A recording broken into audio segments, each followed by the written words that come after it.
Ako po si Marcel Lura, operator ng DTF dito sa DT Dumaguete. Ang machine dito ay ginagamit ng 6 na araw na may total na 189 meters. Ito naman yung printed area. Pinalitan ko ang white head last December 2024. Ang copy naman ay may 70% good condition. Heat clean.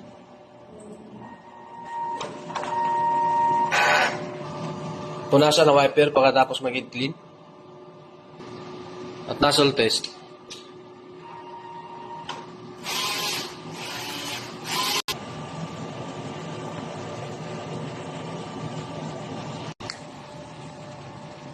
Ito naman yung ink tank system. Yung ink level sakto lang. Yung sasayan po medyo mababa. Ang waste tank area last disposal po last week. Ito naman yung EVR. Ground wire. Ito naman yung mga stock ko ng mga unused ink. Unused powder. Cleaning solution.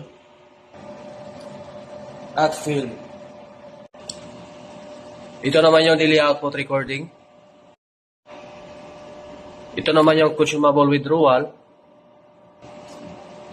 Ito naman yung physical inventory. Salamat po.